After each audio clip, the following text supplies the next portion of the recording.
بسم اللہ الرحمن الرحیم۔ مدینہ سے روانگی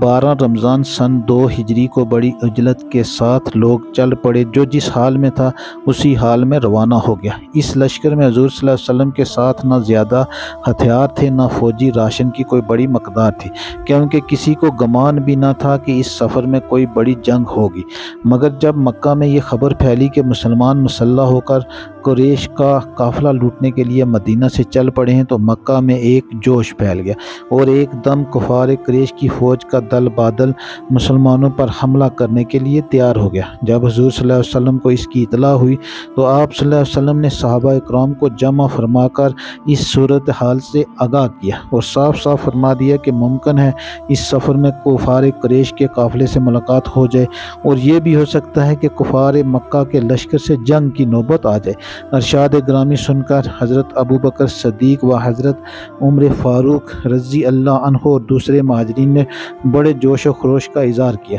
مگر حضور صلی اللہ علیہ وسلم انصار کا منہ دیکھ رہے تھے، کیونکہ انصار نے آپ صلی اللہ علیہ وسلم کے دست مبارک پر بیعت کرتے وقت اس بات کا عہد کیا تھا کہ وہ اس وقت تلوار اٹھائیں گے جب کفار مدینہ پر چڑھائی کریں گے، اور یہاں سے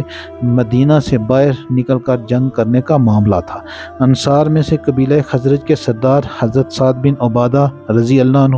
حضور صلی اللہ علیہ وسلم کا چہرہ انور دیکھ کر بول اٹھے کہ یا رسول اللہ، کیا آپ کا اشارہ ہماری طرف ہے؟ خدا کی قسم ہم وہ جانصار ہیں کہ اگر آپ کا حکم ہو تو ہم سمندر میں کود پڑیں۔ اسی طرح انصار کے ایک اور معزز سردار حضرت مقداد بن اسود رضی اللہ عنہ نے جوش میں بڑھ کر عرض کیا کہ یا رسول اللہ، ہم حضرت موسیٰ علیہ السلام کی قوم کی طرح یہ نہ کہیں گے کہ آپ اور آپ کا خدا جا کر لڑے، بلکہ ہم لوگ آپ صلی اللہ علیہ وسلم کے دائیں سے بائیں سے آگے سے پیچھے سے لڑیں گے۔ انصار کے ان دونوں سرداروں کی تقریر سن کر حضور صلی اللہ علیہ وسلم کا چہرہ انور خوشی سے چمک اٹھا۔ مدینہ سے 1 میل دور چل کر حضور صلی اللہ علیہ وسلم نے اپنے لشکر کا جائزہ لیا۔